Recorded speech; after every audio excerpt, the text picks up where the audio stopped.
Welcome back to Rayman 2. We are in the final proper level of the game now, the Iron Mountains, and as with the Tomb of the Ancients previously, this one's a bit of a long one as well, so enjoy the ride. That was a weird intro. Anyway, we got another one of these cutscenes at the Council Chamber of the Teensies, or in the Council Chamber of the Teensies, I should say.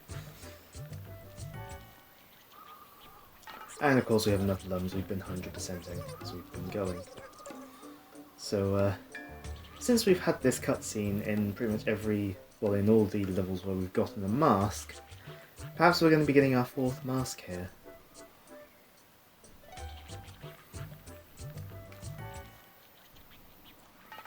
And of course Rayman still shows the same level of apprehension, despite this being his fourth time going through one of these doors.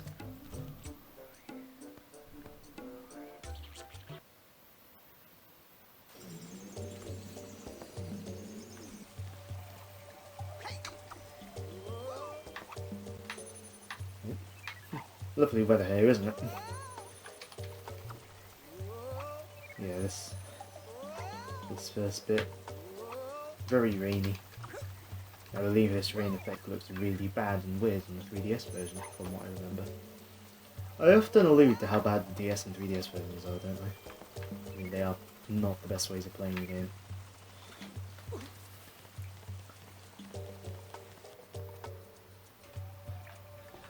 One funny thing is, to give the illusion of it raining while you're in here, they just have like an animated texture over that hole of rain. Anyway, continuing onwards.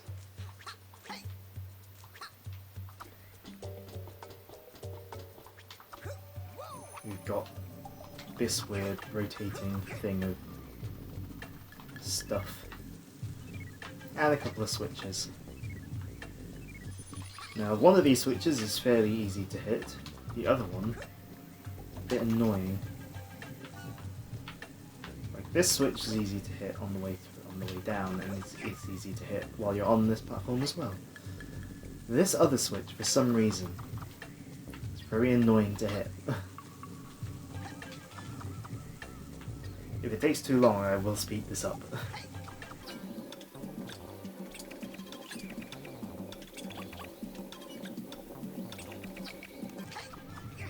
There we go, we got it. Don't know which of my shots hit it, but it's whatever. And down we go. Suspiciously quiet, because we got some robo pirates waiting to ambush us. Yeah, the Iron Mountains is basically another sort of robo pirate stronghold. I'm used to other versions. There's more robo pirates down there in the versions like on Dreamcast.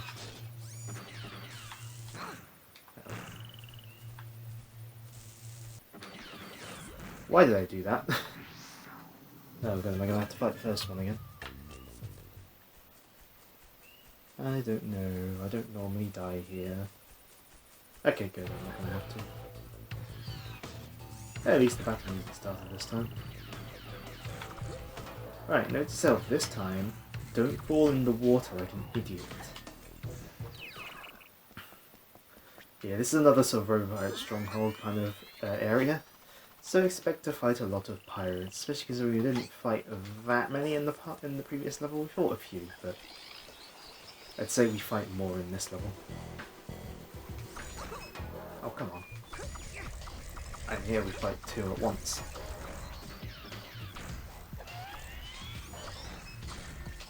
But the game does conveniently give us a power fist before these, so we can take care of them pretty easily.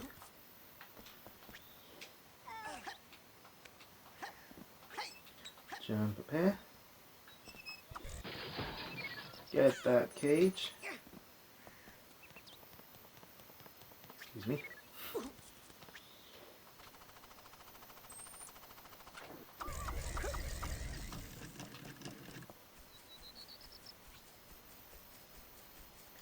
And we've got another pirate here, so let's preempt it. Ouch. you know, or we can preempt it and still get hit. Anyways, first off, in Dreamcast version, this bit's a little bit more built up, and you got the final, I think, final Glowbox crystal. I can't remember what all of them are, but they're things I could easily pick up while I'm playing the Dreamcast version. But we're not playing the Dreamcast version, so it's irrelevant. Get rid of that Robo Pirate, so that we can then get this cage a lot easier. Yep, 79. If you remember back to an earlier part, I don't remember which part I said it, but I'm pretty sure I've said there are 80 total cages. So we're almost at maximum energy in terms of energy gotten from cages, and our final cage will be coming up later in this level. And we will make sure, obviously, that we land in this balloon, otherwise it's all a big bottomless pit over here. Cool set piece though, sort of going down that sort of big river, sort of ravine kind of area. It's a cool set piece. I like it.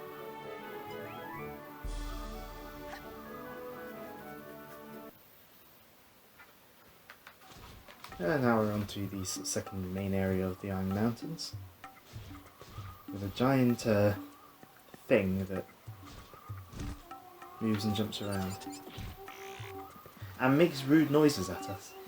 But yeah, when it jumps though, it makes things rise up, which allows us to get in here.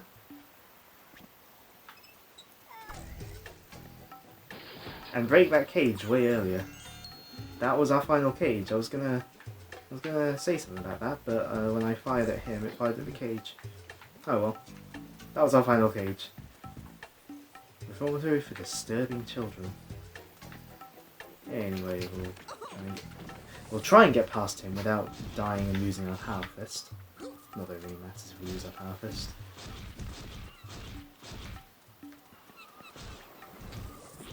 Cool, I'm good at games. What you're supposed to do is not get crushed by the box. There we go. Nope. Up, Rayman. There we go. We'll actually come back down here. Nope. Down, down. And we'll try again. There we go. Getting past him without getting hurt can be annoying sometimes. Okay, this is where our final cage was, so we now have sort of full length of our health bar, and we don't have to get any more cages. But we can break apart this door. Free some baby glow boxes. It doesn't do anything, that has no bearing on anything, but you can do it. So why wouldn't you?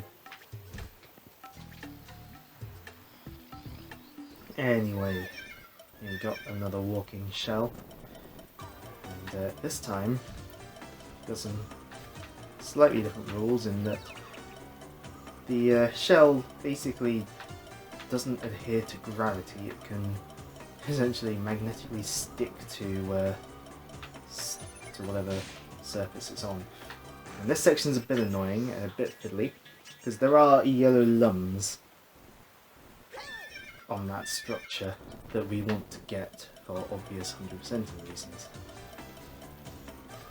I believe there is one in sort of one of these inside sections, but I always forget which one. Because while I play this game quite a lot, I don't play it quite often enough to remember where each specific yellow lump is in this section here, so I'm gonna have to just check every single one of these, aren't I? Oh, yeah. This bit's really annoying. It's the only one I haven't checked, so... Unless I'm wrong and there isn't one, then I'm just always being paranoid. Well, there are yellow lumps up here, in any case. I missed that one. Go me. I'm very good at games.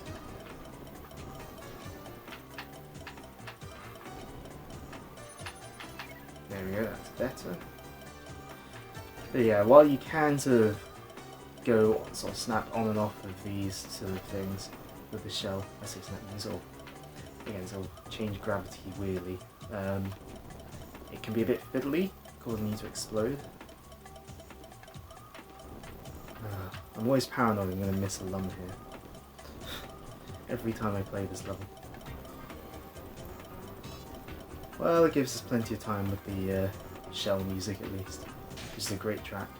And the fiddliness of this rears its head again.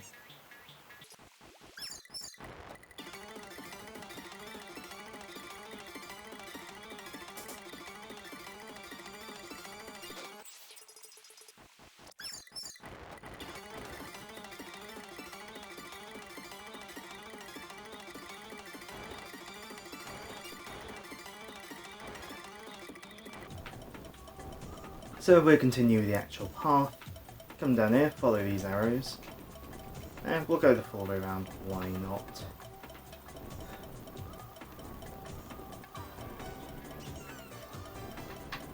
Come down here, there's some baby glow boxes being harassed by a laser.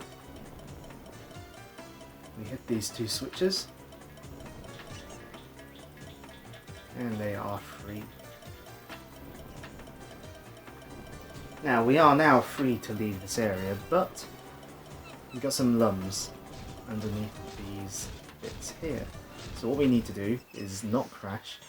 What we need to do is essentially outrun that thing, because it will start chasing you.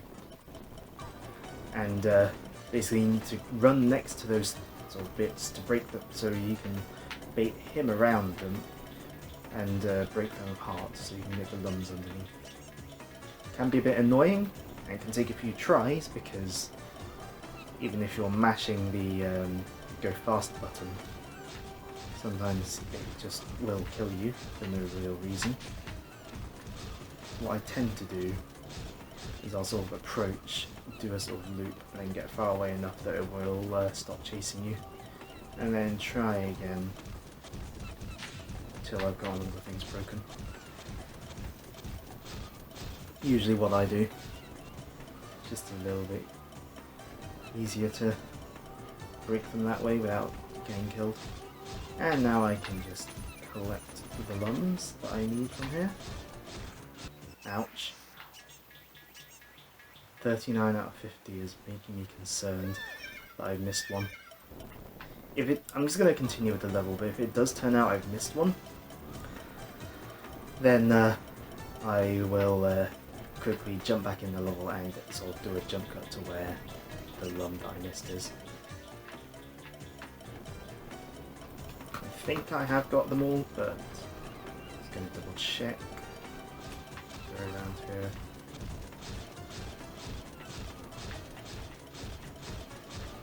Yeah, I've got all the ones from there. So what we'll do, I thought the jump button works when you're on the shell.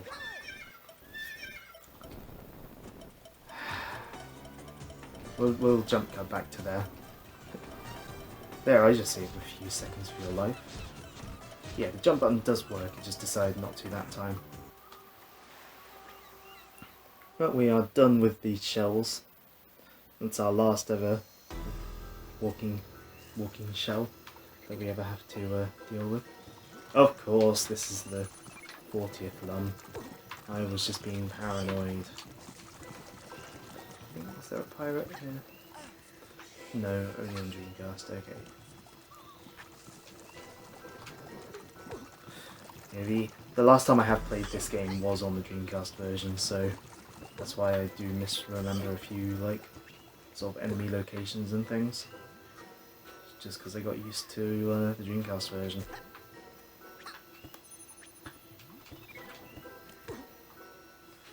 Just for casual playthroughs, it's just a bit easier to hook up the Dreamcast than hope the PC version's working for me today. But that is our final lum of the level. But we are not done yet.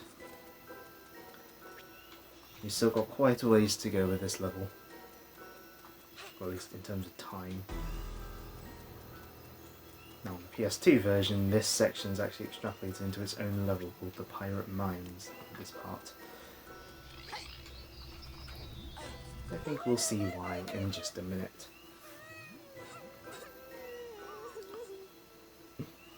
So this is Uglet, Glowbox's wife or whatever,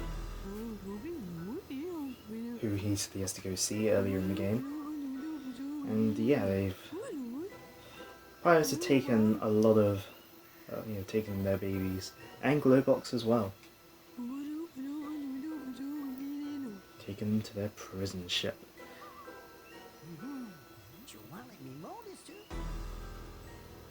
Yeah, this is pretty much the most memorable section of the level. We actually get to fly one of the pirates' ships around this area. And as well as obviously moving the ship, you get to shoot with it as well. So we gotta go to 4 mines and rescue all of the baby glow boxes.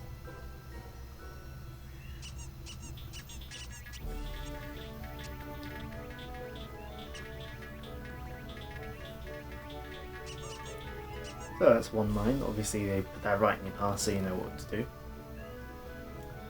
And one slightly weird thing about the ship is that when you turn left or right, it seems to go downwards as well. So I tend to prefer sort of holding up while I'm turning to turn. But you do want to make sure your positioning is good, because obviously this does have a health bar. If you brush up against the sides or run into sort of things that sort of come across, you will take damage and also getting shot. And since this is pretty slow, I would advise not dying, because you're going to have to do it all over again. But speaking of doing it all over again, you cannot ever replay this on the normal versions of this game. Once you've beaten this level for the first time, upon replaying, the level will end just before, sort of, pretty much in the walkway when I was saying we're not done yet. So you don't ever get to replay this.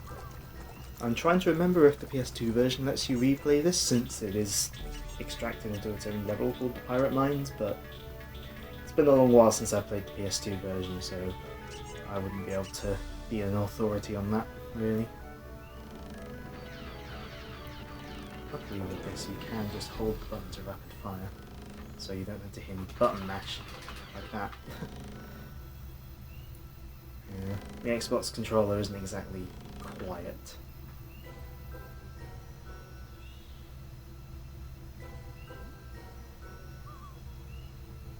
But this is a rather unique set piece for the level, and it's certainly memorable. You know, it is one of the things I like about this game a lot. It has a lot of memorable set pieces. And again, it brings the variety. You're not, it is something sort of memorable that can stick in your mind after playing it.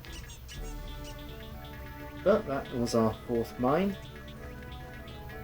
We've gone to south, east, west and north. So now we just gotta get back.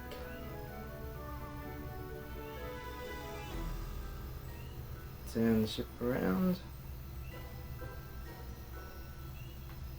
So if you're just turning left or right, it tends to go down. The boat tends to go downwards. Like, that's just how they've programmed it, I guess. So if you're turning, you kind of want to hold up. I don't know why I turned that way. I just did.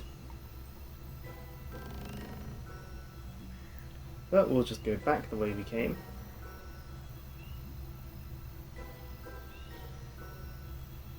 There is no way of speeding the boat up as far as I'm aware. So, that's lovely.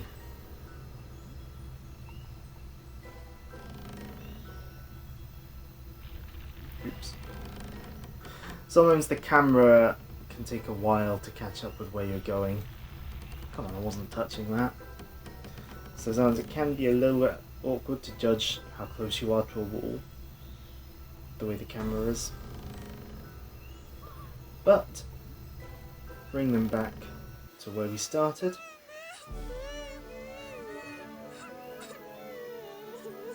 And well, we get to see a lovely reunion.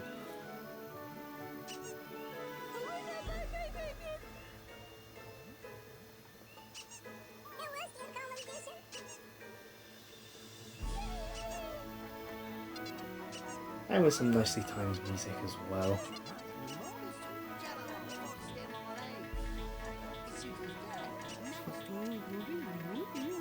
Yeah, they have a lot of children, as we've already established.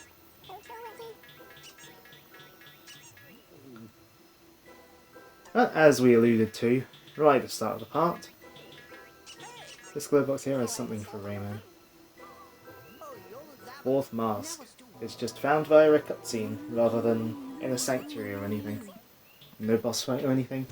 Although we do have a memorable set piece to go through to get to it, so swings and roundabouts. And a weird voice clip from Rayman.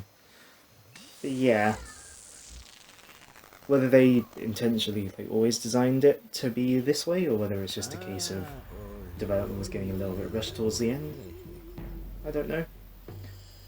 Maybe they just felt like changing it up for the final one. Although, that said, the PS2 version does feature a unique boss fight for the fourth mask. But no other version does.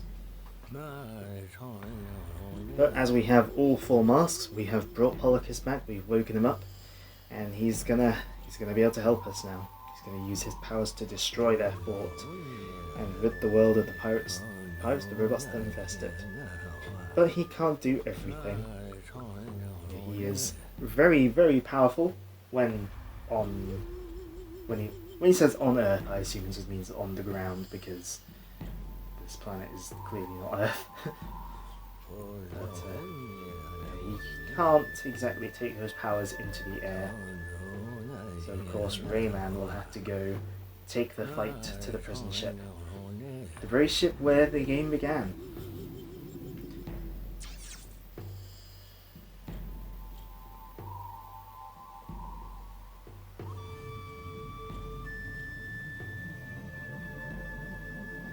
Now the podium which Polycus stood on now turns into a weird portal. For some reason.